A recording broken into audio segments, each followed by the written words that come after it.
Oi, gente, bom dia, boa tarde, boa noite para todos vocês que estão me assistindo. Eu me chamo Gabriel e vou estar acompanhando vocês no vídeo de hoje. Mas vocês sabiam que existem diferentes interpretações quanto à ceia no protestantismo? Bom, esse vai ser o tema do vídeo de hoje: as 4 visões da ceia protestante. Vamos lá? As 4 visões da ceia no protestantismo são memorialismo, presença espiritual, presença mística e presença real. Vamos olhar a história de como cada uma dessas interpretações surgiram e o que cada uma delas crê quanto à ceia. Nós vamos começar pelo memorialismo. Atualmente, o memorialismo é provavelmente a interpretação mais popular dentro do protestantismo, especialmente entre os evangélicos ou evangelicais. Essa interpretação é defendida principalmente por igrejas pentecostais, pelas igrejas batistas e as não denominacionais. Embora, claro, entre os não denominacionais nem sempre existe uma definição muito rígida sobre isso.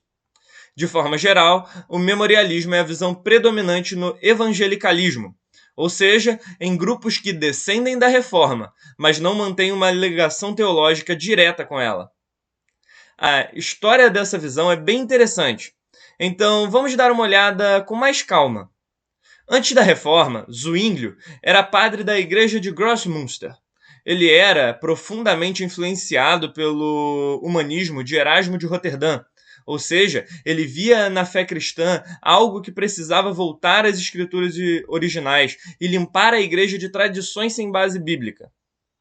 Enquanto Lutero reagia fortemente ao problema da salvação e da justificação, Zwinglio estava mais focado em purificar o culto e os sacramentos.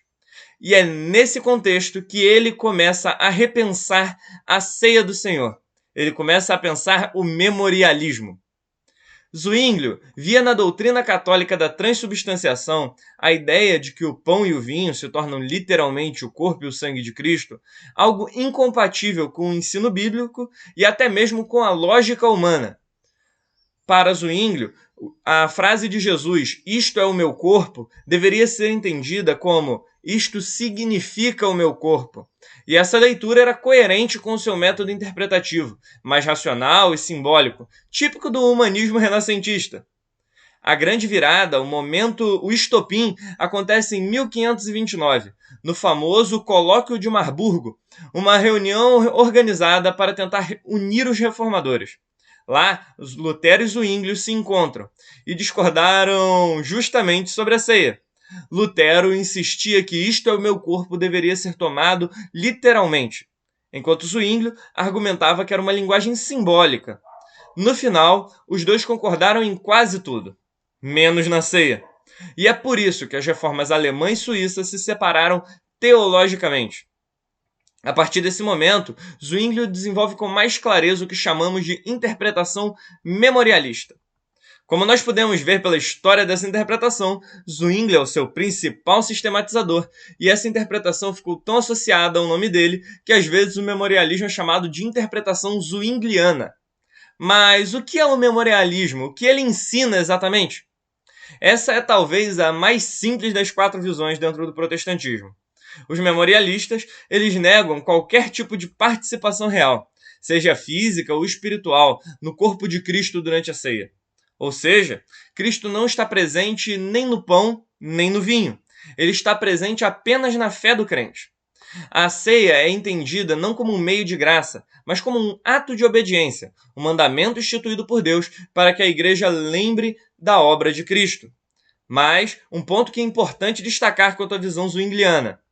Zwinglio, ele não via a ceia como algo sem valor. Pelo contrário, para ele, a ceia, apesar de não ser um meio de graça, não ter realmente uma participação no corpo de Cristo, ela era um ritual sagrado, digno de respeito.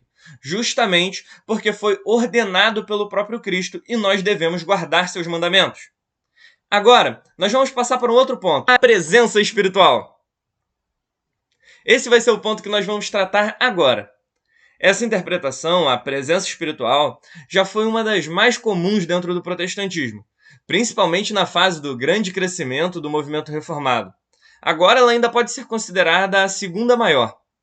As denominações que seguem essa interpretação são a presbiteriana, os batistas reformados ou batistas particulares, apesar de que muitos que se dizem batistas reformados não seguirem totalmente a Confissão Batista de Londres, a Confissão Batista Reformada, e outros grupos reformados menos conhecidos no Brasil, como as Igrejas Reformadas Continentais.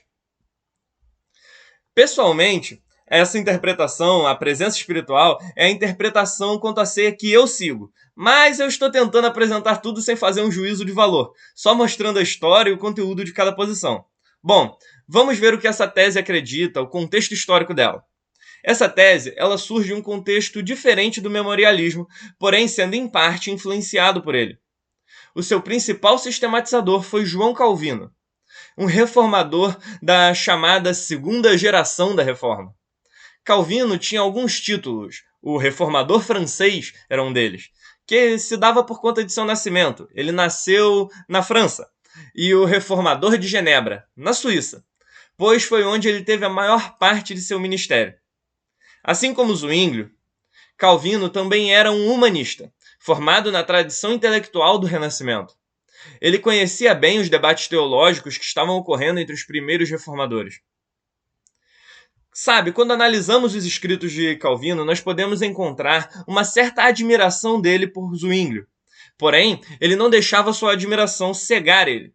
Calvino acreditava que a interpretação de Zwinglio quanto à ceia acabava por diminuir o aspecto espiritual da ceia, reduzi-la a somente um mandamento, retirá-la do aspecto de um meio de graça.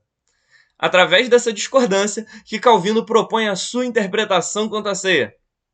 Calvino conhecia a posição católico-romana. Ele era um estudioso. Ele discordava veementemente da transubstanciação. Calvino, lendo Zwinglio, se identifica com sua crítica, à ideia de uma presença física de Cristo na Eucaristia. Porém, ele também percebe que Zwinglio havia ido longe demais, transformado a ceia apenas em um símbolo de lembrança.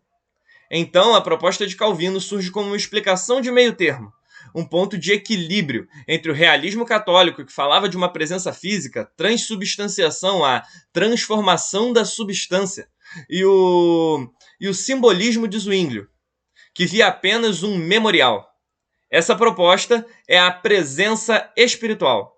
Mas o que é essa crença? Essa crença de presença espiritual? Na interpretação calvinista, uso esse termo para me referir à interpretação quanto à ceia. A ceia não é apenas um símbolo, mas um verdadeiro meio de graça. Quando nós comemos o pão e nós bebemos o vinho, nós recebemos de fato o corpo e o sangue de Cristo. Não de maneira física, mas espiritual. O pão e o vinho são sinais eficazes. Através deles, Cristo realmente se comunica conosco, e o Espírito Santo nos faz participantes reais de sua carne e sangue. Assim, não é que Cristo esteja ausente dos elementos, mas que a sua presença é espiritual e não local. Em outras palavras, pelo pão e vinho recebemos espiritualmente o próprio Cristo, porque o Espírito Santo une o crente ao Cristo exaltado que está nos céus. A interpretação da ceia calvinista é uma interpretação onde existe uma comunhão real, mas uma comunhão de natureza espiritual, e é por isso o nome presença espiritual. Agora, vamos passar para uma outra interpretação. Essa é parecida com a presença espiritual, a presença mística. Ela tem algumas diferenças importantes, e essa visão é a visão tradicional do anglicanismo. Bom, como já foi declarado, essa posição é a interpretação seguida principalmente pelos anglicanos. Vamos olhar o contexto histórico dessa visão. A Igreja Anglicana, ou a Igreja da Inglaterra, é um caso interessante, pois o seu contexto de surgimento é diferente do de todos os outros movimentos da Reforma.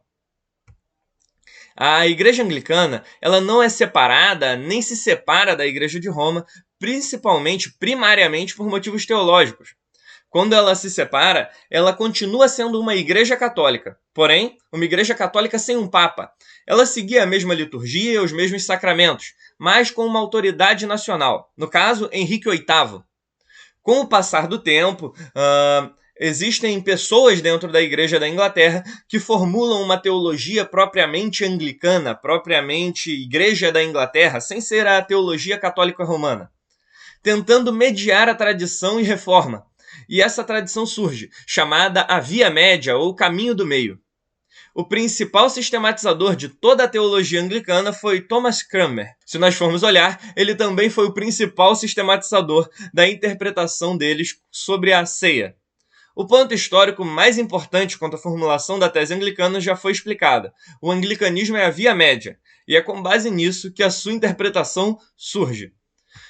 Mas o que é essa interpretação? O que é a interpretação da presença mística? Se nós formos analisar, a interpretação de Cranmer tem 3 fases.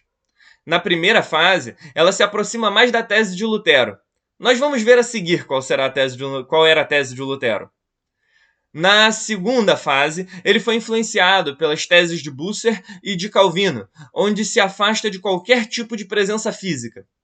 E por fim, a última fase é onde ele realmente sistematiza a tese de presença mística e passa a ensinar que Cristo está realmente presente na ceia, mas de modo espiritual e místico, ou seja, de forma real, mas invisível e incompreensível aos sentidos. O termo mística aqui, nessa presença mística, significa simplesmente misteriosa, no sentido de espiritual e sagrada.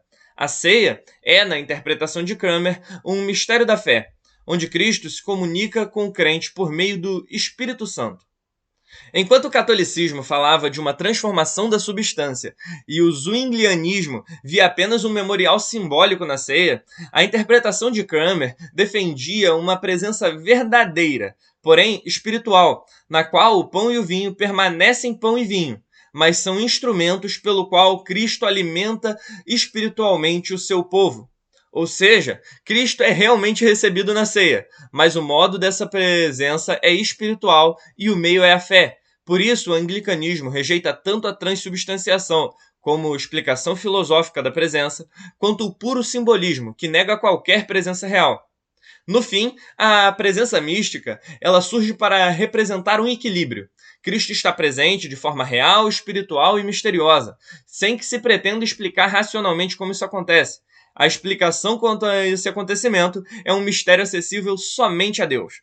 Com isso, agora nós vamos analisar a presença real, ou como também é chamada, a união sacramental. E essa vai ser a última linha de interpretação que nós vamos ver hoje. A presença real é a interpretação defendida pela Igreja Luterana. Essa talvez seja a interpretação protestante mais antiga sobre a ceia, pois surge já nos primórdios da Reforma, com o próprio Martinho Lutero.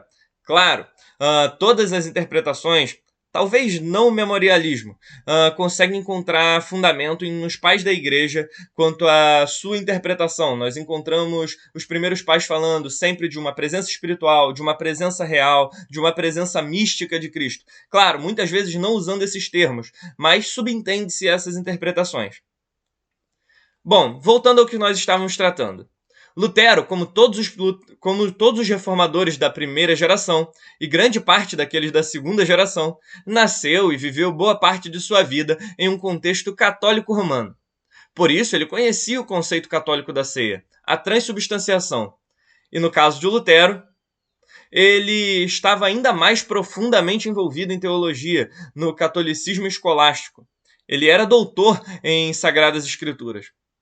Entretanto, ao iniciar a reforma, ele rejeita a explicação filosófica aristotélica da transubstanciação. Aquela ideia de que a substância do pão e do vinho se transforma, deixando apenas os acidentes ou as aparências de pão e vinho. Mas, diferente de Zwinglio, Lutero não rejeita a presença real de Cristo. Ele acreditava firmemente que Cristo está verdadeiramente presente na ceia, e que os crentes realmente recebem o corpo e o sangue de Cristo ao participar dela. Por isso, a sua tese é chamada de presença real. Mas vamos entender um pouco melhor o que é entendido sob esse termo de presença real. Qual é a interpretação luterana realmente? Bom, na interpretação luterana, o pão continua sendo pão e o vinho continua sendo vinho, mas ao serem recebidos na ceia, se tornam veículos reais da graça, e Cristo está presente neles de maneira objetiva, independentemente da fé de quem participa. Essa é uma diferença importante em relação às outras posições. Enquanto Calvino dizia que a fé é o meio pelo qual o crente é unido espiritualmente a Cristo, Lutero enfatizava que Cristo está realmente presente nos elementos. E essa presença é um fato objetivo, e não uma mera experiência subjetiva. A fé, para Lutero, não cria a presença, mas reconhece ela e recebe.